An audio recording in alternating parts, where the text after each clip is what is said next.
London Health Services Centre is introducing a dedicated space designed to reduce pain and discomfort in women's operations. The women's minor procedure room provides a conscious sedation and quieter, more personal environment, and faster wait and recovery times. This week, St. Joseph's Healthcare London will be hosting Breast Reconstruction Awareness Day. Bra Day provides an opportunity for breast cancer patients and survivors to explore breast reconstruction options, speak with surgeons, and meet with former patients. I had a bilateral mastectomy. I had expanders placed in at first, which are essentially something that holds the skin. Because I was having radiation, there's a good chance that implants can pop during radiation or be damaged. So I made that choice, which involved another surgery, but then I had reconstruction a year later. And I'm very happy with. Jen was 35, running a business, and had just gotten married when she was unfortunately diagnosed with breast cancer. However, Jen found comfort at the St. Joseph's Breast Care Program. It's a different type of healthcare. It's very personal. It's not as clinical. They really look at every part of you when they're trying to make decisions with you and help decide on surgeries. And so it was definitely a comforting thing to be surrounded by such a great team who really cared for your overall health. Dr. Sarah Knowles, medical director of St. Joseph's Breast Care Program, highlights open communication with patients, making sure they are choosing the right option for their future. Some of the options would be implant-based reconstruction, for example, or tissue-based reconstruction, or which is also known as flap reconstruction. Some women have choose to go flat or aesthetically flat.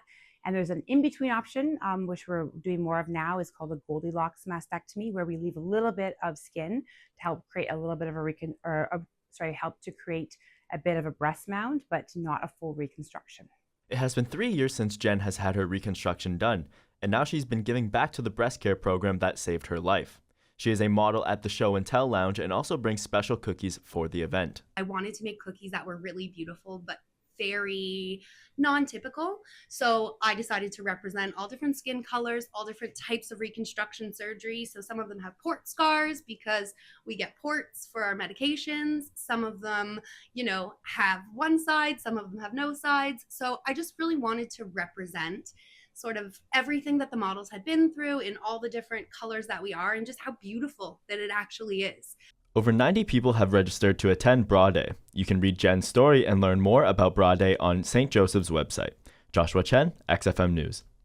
The London Children's Museum hosted their Boozeum. Children and families were welcome to the museum for the decades-long event's return. XFM reporter Josh Chen has the story. Over 600 princesses, monsters, and skeletons enjoyed a night of trick-or-treating, spooky science, a monster dance, and other activities. Mira Nordemir, Director of Marketing and Communications at London Children's Museum, highlighted the importance of holding this event for children. This is really an opportunity for families to come out and just make memories together. It's about hands-on learning, it's about fun, and it's about building those memorable childhood experiences. The London Children's Museum welcomes over 200,000 visitors each year, inspiring curiosity, creativity, and a lifelong love of learning. Joshua Chen, XFM News. London Health Sciences Center's trauma program offers free community training on how to manage severe bleeding before paramedics arrive. XFM reporter Joshua Chen shares how bleed control saved this young hockey player's life.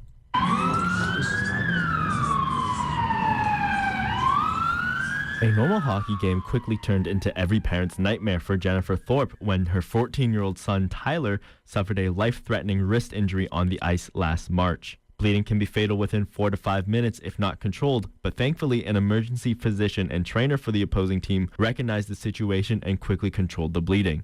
Kelly Vogt, LHSC's trauma medical director, says with the training, anyone could have saved Tyler's life. We were very lucky that there was a physician on site for Tyler as we continue to grow this training across southwestern Ontario. But after you've completed Stop the Bleed training, you would have the exact same skills and be able to intervene in the same way. Tyler is making a steady recovery and has dreams to one day make it to the NHL.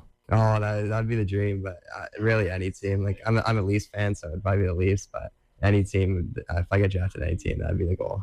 Tyler's mother hopes that more teams and organizations sign up for this training, as if this happens again, a life could be saved. Joshua Chen, XFM News. The Boys and Girls Club of London are keeping kids warm with their annual Coats for Kids service. XFM reporter Joshua Chen visited the organization to learn more about the initiative. The volunteer and community-driven event will have over 50 people helping out to give out coats and other winter accessories such as boots, hats, and gloves. Susanna Martinez, manager of fund development and communications at the Boys and Girls Club, says there are over 270 families registered to receive gear for the winter. We just want children to be ready, especially for school. As you know, even when it's very cold and snowy out there, the kids will go out to recess, and they need to have the proper clothing so they can enjoy their time outdoors. Coat distribution will be held on Saturday, November the 8th, starting at 9 a.m. Donations can still be made but must be delivered to the Boys and Girls Club on Horton Street. Joshua Chen, XFM News. My older brother doesn't play any games. He's never played games his whole life. When Arcane came out, he watched it and he's like, yo, it's just that League of Legends game that you play? Like, is that... And I was like, hold on, like... League of Legends has continually been one of the world's biggest video games and esports titles for close to a decade now. League is a 5v5 game where you have to work together with your teammates to break the enemy's base. Thanks to that, League has been able to grow into a competitive platform for people more interested in video games as opposed to sports. My name is Joshua Chen. I've been playing League of Legends for over 10 years now, and I'm currently the captain for the Fanshawe League of Legends team.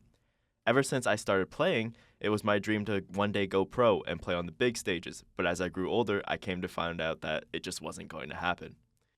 The Fanshawe women's soccer team have broken their 2-game losing streak with their win over the Lambton Lions. The Falcons won the game 1-0 behind the single goal from Miriam Wambulwa. Things got heated in the second half as 3 yellow cards were handed out, 2 of which went to Fanshawe. The Falcons look to take the weekend by storm with an exciting slate of games coming up, starting with the men's basketball team competing in the St. Lawrence basketball tournament with a match against the Loyalist Lancers, the women's softball team taking on the Lambton Lions, and the men's baseball team traveling to Sault Ste. Marie to face the Cougars. Both of the soccer teams go to Niagara with hopes of beating the Knights. In the MLB, the race to win the AL East is incredibly tight as the Blue Jays managed to stop the bleeding with their win over the Red Sox 6-1. It was a special night for Dalton Varsho as he hit a grand slam in the 6th inning to seal the game. This momentum could be what the Jays need for the rest of the year as they look to win the division with their final games against the Tampa Bay Rays. The Detroit Tigers finally catch their breath as they hold off the Cleveland Guardians and take the game 4-2. For their final games, the Tigers are against the Red Sox and the Guardians take on the Rangers. In the NHL preseason, the Detroit Red Wings take out the Buffalo Sabres 5-2, and the Leafs dominate the Canadiens 7-2. Preseason continues with the Red Wings playing the Penguins and the Oilers hosting the Winnipeg Jets. That's been sports. Now throwing it back to Naomi for traffic and weather.